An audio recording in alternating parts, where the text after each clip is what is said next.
What's up, everybody? How y'all doing tonight? Your boy, Coach Lee. Welcome to another episode of the OT Star Talk. Yep. It's a tough one, man. You can't win them all, but we definitely got a little bit of that humble pie today, man. I'm not too surprised. I kind of expected a little bit. Actually, and you know what? They did a little bit better than I thought they was going to do. You had definitely no excuse, but you had three of your starting offensive linemen that were out. One of the starters just came back for his first game of the season. Had all that going on, and then on the defensive side of the ball, obviously, they were reeling from the loss of Diggs for the year with the ACL injury. But Bland, he's put out there, but I don't think I don't think it was Bland today. He looked like a little bit of the safety talk, but I digress. We're gonna get into it as far as the details on what happened today, where we dropped the ball at, and stuff like that. But yeah, it actually, yeah, it's 2-1 now. Hey, it is what it is. Like I say, you can't win them all. But definitely appreciate y'all hanging out with your boy Coach Lee tonight. STWF-TV, we always going to bring you some hot fire, man. So with that being said, right off the bat, pregame thoughts. So my pregame thoughts was, and I had this conversation with people throughout the week. Everybody saying if they lose to the Cardinals, that's going to be a big upset. Yeah, according to Vegas, it's going to be a big upset, but according to those that know, definitely not tooting my own horn, but at the end of the day, I saw it coming. We don't match up well with Arizona, no matter who's over there. We came into this game, I believe, having lost having won one of the last 7 meetings. Now we've only won one of the last 8. And to be honest, if you remember correctly, when Dobbs played with the Titans last year, I think it was a Monday night game.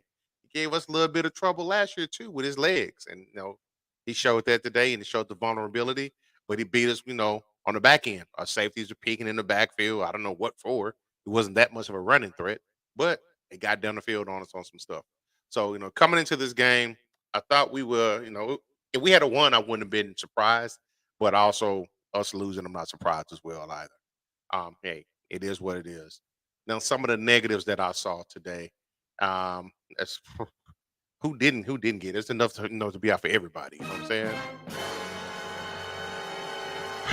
So as far as the negatives are concerned, um, defense. I've seen a lot of stuff on social media today talking about Dak did this, Dak did that. Well, Dak did throw the interception in the red zone at the end of the game. Game was already decided at that point. It was still a two-score game. That to be honest, I didn't see the sense of urgency even when they were there. They got down in the red zone with 5 minutes left. Then you look up, they ran 2 plays in 2 minutes. So I don't know what was going on there with clock management. I have heard from some Packer fans in the past, hey, this is kind of what Mike McCarthy does. And with that being said, we got a little bit of a sound bite with Mike. Definitely. I mean, we're not executing obviously the way we like to. I got to do a better job. Obviously, that starts with me.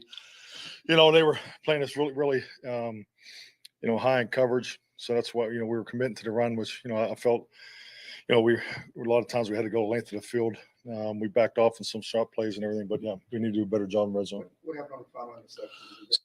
So he definitely needs to do a little bit better job in the red zone. We talked about it last week. They were down, I think, 2 or 3 times last week and settled for field goals. You're not going to have championship quality football if you get down to the red zone and all you get is field goals. That's going to do you in every time. You can't live like that. So right off the bat, as far as the negatives, Coach McCarthy, for his game execution, I don't put it all on the coach, but it was collective effort. That defense got gashed today. I mean, that if I'm not mistaken, they gave up over 400 yards of offense today. Um, you can't win like that. You can't win like that. 400 plus yards of offense and 28 points. That's going to do you in every time. And you really, at the end of the day, the defense, vaunted this, and that. It is what it is. Um, and then people trying to blame the Cowboys, Dak in particular, while Arizona had 400 yards of offense, no turnovers, 20 first downs. Dallas had 416 yards of our total offense. The one turnover towards the end, 26 first downs, and they controlled the time of possession. That's all on the defense. Offense did what they were supposed to do today. Red zone points were left on the board, but they played from behind the entire day. Then, those first, I think, 2 or 3 series kind of determined the game. They chased the rest of the time. No long runs, uncanny missed tackles, wasn't pursuing to the ball. Middle linebacker out of, I saw a couple of times, especially on a long one, just out of position. Um, no, not necessarily the long one, but yeah, he was on a long one. He was out of position. He got sealed off. And then just the overall just pursuit to the ball. It wasn't there today. No gang tackling, none of that was going on. Red zone, Arizona got down there twice. They were 2 for 2. Dallas got down there 5 times. They were 1 for 5.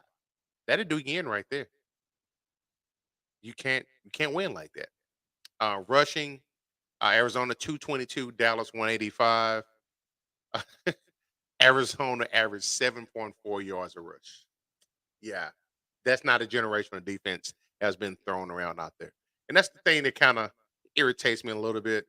All the news media, no, it's generation defense, cowboy, blah, blah, blah, blah, blah. They pump them up for this to happen.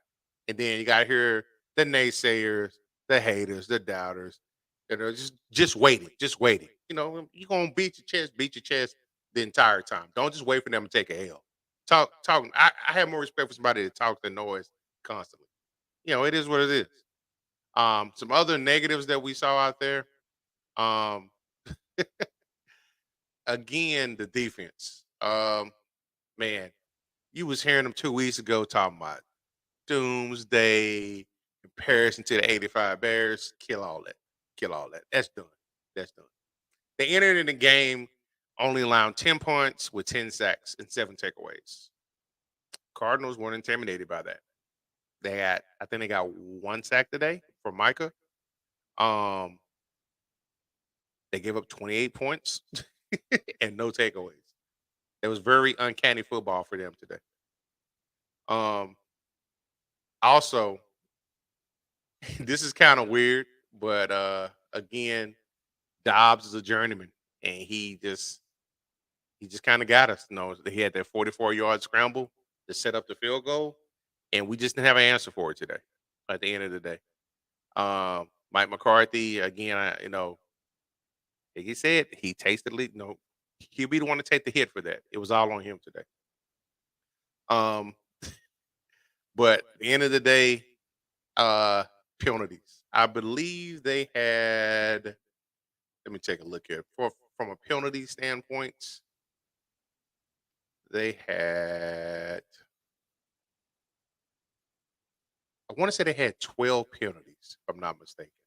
I don't see it on here, but I believe it was 12 penalties today. That's terrible. Oh, here it is. 13 penalties for 107 yards. You can't win like that. At the end of the day, that's going to hurt you. You definitely can't win like that. That's the bad. A little humble pie was served to them.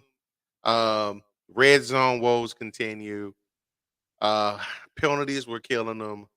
Defense got gashed today.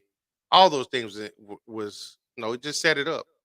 And I could probably say the only, I like to do the positives. The only positive I saw today, it was good to see Donovan Wilson out there today. Um, and Aubrey, the rookie kicker. I think he's made his last 15 to 16 field goals since he missed the opening day first score of the year.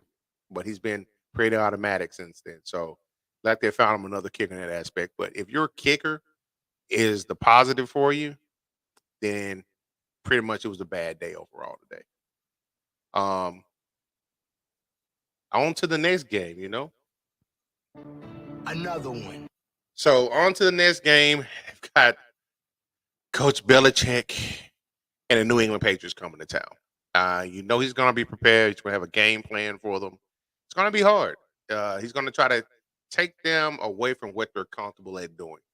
The run game, making Dak beat you, making Dak scramble. Dak, like, he hates the run. Belichick gonna make him do that. He wants to take anything that you see as a strength and make it a weakness.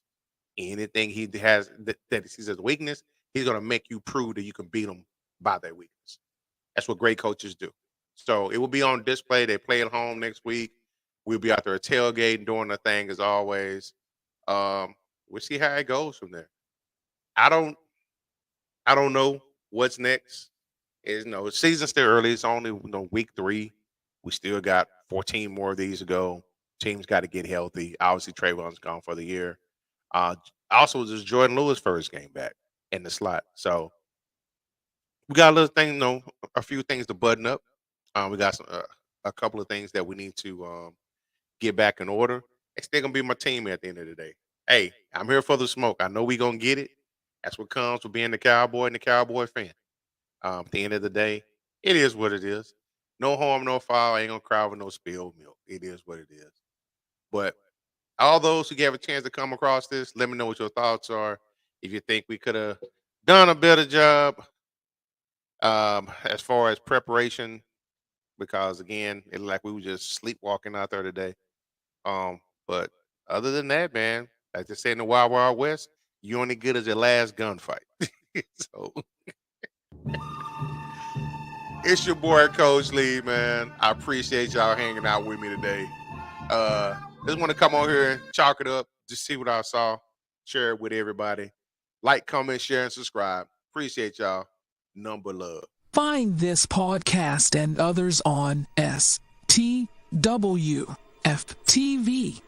the podcasting network, wherever you get podcasts.